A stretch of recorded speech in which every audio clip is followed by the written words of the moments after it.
So I want to take a moment to talk about something that is beyond important to me. I have a very special guest in studio today, and she's come all the way from Cape Town to be part of this interview. So without further ado, I would like to introduce you officially to Adri Marais from Christel House. Thank you so much for coming all the way. Yeah, thanks for having me. It's fantastic to be here. We have had a long-standing history now, because for the last few years, ever since I found out about Christel House, the school, everything that you guys do, it has tugged on a part of my heart that has never left. And a few weeks ago, I came up with this idea, and I instantly knew that I really wanted to have you guys be part of it.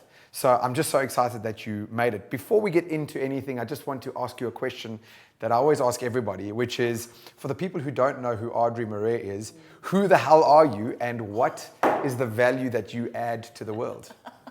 That is a very unfair question. I guess I am a person I was born with a social heart. My package comes with really getting education and really loving business. And if you kind of combine those two things and you think you've got an opportunity to change the world, that's kind of who I am. And at home, I'm just a girl. Just a girl? Yeah, person. Can we go back another step? And for the people who don't know, could you just give a base explanation of Christel House, who you are, and what your mission is? Yeah. So Christel House, officially, our mission is to break the cycle of poverty. And we do that through the vehicle of education. So when people drive into Christel House, they'll think it's a school. Little kids wear uniforms and the bell rings, and then they learn things, and then they pass exams. So to you and me, it looks like a school, but in reality, it's a space of social transformation because we work with the poorest of the poor. So we've got, for example, 5 buses going into Langa every day, and we don't pick up any kid from Langa. We pick the back dweller of the back dweller of the back dweller off. So we've got the poorest of the poor. If you don't, let me put it the other way around, you have to survive on less than 1,500 Rand per person per month. Those are the people that we work with, because if you come from an under-resourced space, you're equally talented. So if you put resources into a severely under-resourced space, then you can literally catapult that trajectory in the most amazing of ways. And that's what we do. I mean, I can talk a little bit about what the secret of it is and how we do that, but we transform the world with that.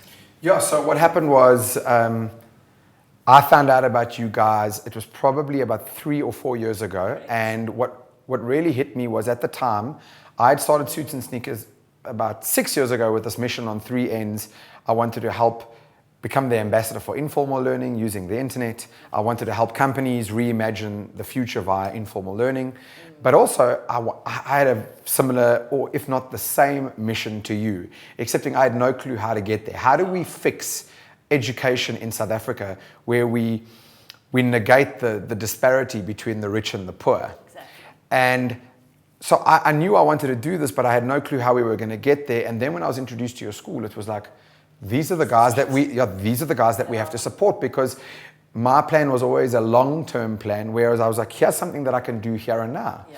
When I particularly heard that you educate the poorest of the poor at no cost, but in order to qualify, that basically the parents can't earn more than 1,500 Rand each. Mm-hmm. This hit me in a way that I can't even begin to explain to you, because, not to sound pompous, but for me, and I'm not even like a multi-millionaire, billionaire, but 1,500 Rand is neither here nor there to me. You check on Friday night when you say to somebody, I'll bring, a bottle of wine and a little bit of meat, and you look at your Pick n Pay bill and you have deep respect for how little 1,500 Rand exactly, is. for someone to survive on that a month. Per month. Yeah. And so now you're helping those kids who, quite frankly, if it weren't for a system like yours, they would totally fall through. And They do. Yeah. Absolutely. So, it's so exciting to have you guys here. And I think more than just raising funds for you from my birthday wish project, it's about the exposure that we can offer. A few years ago when I first met you, I actually came and did a tour of the school. You took me all around. It was incredible. But you told me a story that I would love for you to regurgitate. Yeah. And it was centered around the number of kids that enter at grade 1 level, etc., and then how they slowly but surely drop off, because it's always stuck with me, but I don't remember the numbers. Yeah. And that's a phenomenal story, but it's only phenomenal if you then look at the national statistics as well. And in terms of your own informal learning, I'll make a comment about that later because it's also quite integrated into our own philosophy. But in terms of numbers, for us, if for every 100 children that start with us at the age of 5, we call it slow capital. Of 100 kids that start with us at grade R, 85 reach matric. The others they're not lost to the system, they're elsewhere in other schools because their parents moved from Cape Town. So virtually all of them complete matric, but under our care, 85. Of them, all of them pass. Of them, 94%, with COVID a little bit less, it's closer to 85, but about 90% of the 85, which is like 80 or 78 kids, finish school, well, 100% of them pass, go to university, get a qualification, and get a job. Wow. So you're sitting with, from 100, about 78 kids who then have finished their degrees. Okay. Now you look at the national statistics. 100 kids start school. 45 reach matric. Wow. 45 reach matric. Of 45 who reach matric, about 37, 38 pass. About 12 to 16 go to university. And 4 finish with a degree. And we've got 50% unemployment. Wow. So out of 100 nationally, 4 will get a degree. Yes. That's frightening. And half unemployment. So you've got 2 people working versus 78 Christel houses. And that's the indictment of our society. And that is the point that the work that you do to say, well, what are you doing out there, yes, Mr. Complainer, for example? And what can one do? And what can resources do? And what is an indictment about about our own education system is that the money that is poured into our education system in the national is not little. Yes. There's enough money pouring into our education system for a quality education that everyone deserves. Yes. But we're good custodians. So you're showing in that just in those numbers, you can see the high levels of inefficiency in the national system, yes, and poor management, etc. Just by the numbers. And the base level of talent that every child has. We're not a talent-seeking organization. We don't go and pick talent. Kids are talented. They need resources. They need love. They need care. And they need 2 other things, if I can quickly add to that. Because you said you're about informal education. And that is, to some level, quite in the heart of our formal education. And that is the lack of networks and social capital that our children don't have. If you come from poverty, you don't know how to go and make it yourself. That's social capital. And then I'm going to speak to my mate because he knows stuff, and I'm meeting so-and-so tonight because he can help me. That is a network. Our kids don't have that. So a lot of what we do then is in our formal system is to build those nuggets in. Yes. So that by the time they leave and they've got university, they are more networked, yes, with a stronger social capital. So let me just do a recap, and you can correct me if I'm missing it. The heart of this is that you are educating the poorest of the poor of these kids. You only qualify to even get a chance of going to the school if your parents don't earn more than 1,500 Rand each, right? Yes, yeah. Per person. Then on top of that, you have this unbelievable track record with the students because you've got 100% pass rate of the kids who do make it to matric. And out of 100 kids, you've typically got about 90 that get to that point, and all of them pass. Yeah. Out of that, then 78 of them land up going through to get it. Finish their qualifications and get jobs. Yeah. Which is then phenomenal. It goes even further for me because you look after the kids in 2 other ways, if I remember correctly. The one is from a social services perspective at the school because these kids are coming from a really difficult background. And in fact, you even go fetch the kids in the morning from their homes and drop them off in the afternoons when you're done. So we do everything. And the reason for that is if you look at a child that comes from a more normal environment, I'm not talking Mr. Millionaire, just Mr. Mom and Dad, like your parents probably, or my parents. We got taken to school, or there was a school bus. So we need to do that for our children. We got given lunch boxes and a little 2 Rand tuck money. We need to do that for our kids. So you feed the kids? Yeah, so they come in with us with a bus with school uniforms and shoes and socks and satchels and books and pencils and, sharpeners. They all come with that into the school. When they arrive, now this is our buses, 6 o'clock our buses are on. 6:30, our buses are warmed up. 6:20, they go out into the communities that we serve. They pick the kids up at around 10 to 7. 7:15, they're at school, and they go through the canteen. We've got about 800 kids, and we work them through breakfast, snacks in the classroom, lunch, snacks in the classroom, extra long day until 4:30, not with COVID, and then home. So you have to have functional education, which I showed you that we have. Then you have to buffer it what we call poverty mitigation services. Wow. A bus, a food, a school uniform, etc., etc. And then you have to say, what else would then be a barrier? And that's where your psychosocial care come in. If the kid needs glasses, they can't see. If they've got impacted ears, they can't hear. So you've got to remove barriers to learning. Yes. Or child goes to, we've got 2 nurses, 2 psychologists and 2 social workers. Wow. So child goes to nurse with a stomach ache. Nurse looks and says, stomach ache. Sends to psychologist. Psychologist works with child. Turns out it might be family dysfunctional violence or whatever. Social worker goes out. So we triangulate the support of the child to say what will enable, what hinders learning, what enables learning. And from that platform, you have functional education and you fly. You know, as we sit here, whenever I do these interviews, I like to keep them totally unscripted. And I don't know what it is about when I hear you say it like this, like it gets me severely worked up every single time. Because I want to tell you a little story. I think what's missing is empathy from the public because we live in a bubble. And I don't think people are inherently bad. I think everybody's trying to, especially now with COVID, everybody's just trying to survive. Yeah.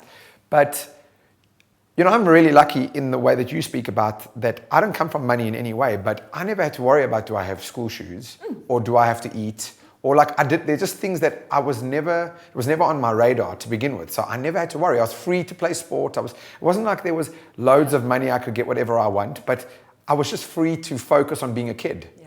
Wherein I think about these kids, because of the situations that they live in and the backgrounds that they come from, they're dealing with stuff that's so far beyond them. It's traumatic. And if you're not jumping in as Christel House, like they can so just stay in that trap, and then we who live in our bubble, because we're so disconnected from it, we don't even see it. Yeah. And so that reinforces those stereotypes. Exactly. Yeah. And you know, one of the major reasons why I'm so pro-education, even though as you call it, it's slow capital, is it's the classic adage around you either give the fish or you teach the kid how to fish. And you can quite literally see how most of the problems that we have in this country, not all, and I get that the situation is highly complex, but so many of the problems that we face today are really down to the fact that most young kids cannot add to the economy in a meaningful way. Yeah, and for various reasons. And it's half of that is only education. The other half is the lack of social capital. The other half is lack of access and networks. Then you do get into a job and you've got no idea how to sort of, those nuances that you just picked up on the dinner table when you had dinner with your dad, for example, those nuances are missing. So now we don't know how to ask a question, how to collaborate, how to be in a team, how to do things when we're asked for, you know, so it's such a negative spiral for our children to get out of, or our young youth. And so the work never stops. And with that, the responsibility of every one of us, particularly you speaking about living in our bubbles, it's an indictment to all of us.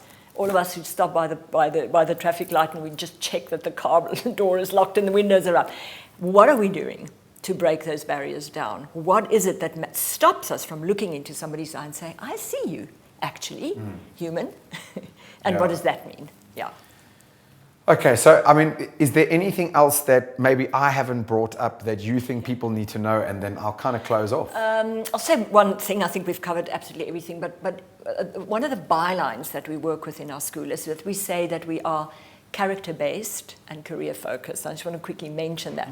Because when you look at education and you look at your jobs, everybody going to work every day, the differentiator is not really that you're really good at Excel or whatever your job is that you're doing. It really is your character. Are you kind? Are you respectful? Do you have an ethical, do you have integrity? Can you collaborate? Are you good in a team? So it is character-based values that actually become the differentiator, and we build that into our curriculum literally from when they're 4 years old. The other one, which we've spoken a lot about, is networks and social capital, as to be career-focused. Everything we do in our school is to say, will this help build a career? Yes. And those two things we juggle all the time inside the system as we... As a matter of interest, how many kids do you have at the school at the moment? Just under 800. And there's going to be more. There's going to be 60 more from mid-year because we're opening a grade double R classroom to take little 4-year-olds in. And Which matters. It so matters because the earlier you can get these kids and you can impact them positively, the less negative impact they have growing up. Exactly. You know, Adri, I have such a soft spot for you guys. It's also helped that I've gone to the school, multiple times, I've done the tour, I've been there and I've seen it, and there is something that when you see it with your own eyes and you see the impact that you guys are having, it does something to you. And I feel that once people see it, it's very hard for them to unsee it. Yeah. And so, you know, when a few weeks ago, a friend of mine raised a whole bunch of money for this PEP lay-by buddy program to help get school uniforms onto kids, because she's a mom, and she was like, how indignified that some people are struggling just to pay off their kids' school uniforms. And that really resonated with me. And watching her just get so hyped up about it as a mom, using her birthday on the spur of the moment, raising 40 grand, it was really quite something. And it spurred me into thinking, well, you know, my birthday's coming up soon. It's just a gimmick, really, is what it is. It's like just something that you can use as an anchor point, if for nothing else. And I immediately went, well, my focus is education. It always has been. So let me raise as much money as I can I picked you guys and the Tomorrow Trust. And, you know, one of the things that I appreciate beyond the work that you're doing is you are Cape Town based. I reached out to you and I was like, this is what I'm trying to do. Would you mind coming through here? And you made a plan to be here. And I think that there's so many of the unseen heroes behind the scenes there, all the staff that you guys have, etc. So I really do want to encourage the people watching this, like, make the effort to go. If you're in Cape Town, you live that side, or you just happen to be that side, like, it is really worth your own sanity, your own, as a human, to go and connect with the school. You guys do tours regularly, right? And anybody who wants to see this. Yes. And so hopefully we can not only raise some funds for you over the next, I think, 5 or 6 weeks, but really my goal is to use this to shine a spotlight on you guys, as always. So that over there is your close-up camera. I want to leave you with just the closing thought or a call to action from your end, and then I'll close this interview off. Cool. So looking into the camera, just to maybe just pick up on the Cape Town thing. If you are there, come and have a look. If you're not there, you're going to find your way there. There is something magical about Christel House that will blow your mind. Bigger than that, if Christel House can do it, the whole of South Africa can do it. And with that is an absolute call to action to, if you can support Christel House and Mark's birthday and forgoes some of your own privileges, that's fantastic. But do try and ask yourself, what can I do? And the opportunity to actually look into somebody else's eyes, to see them as a human, and to get involved in something, to contribute somewhere, is absolutely imperative. So go out there, and we're one of them. I really want to just say thank you to you for all the work that you do. I have to tell you, like, a day like today, I always like to be open and honest. Like, I've had a bit of a despondent day because sometimes I just get so frustrated with where people are at, the blinkers that people wear. Sometimes for me, it destroys me. But then, and the point that I want to end off is that when I have a chance to sit down with someone like you, and I feel connected to a community of people who are doing something. And it's so real. It's so real, and there is something genuine about being part of an active citizenship group, if you want to call it, however informal it is, just being part of a community of people who are not waiting for someone else to fix things, doing it themselves. It's such an energizing thing.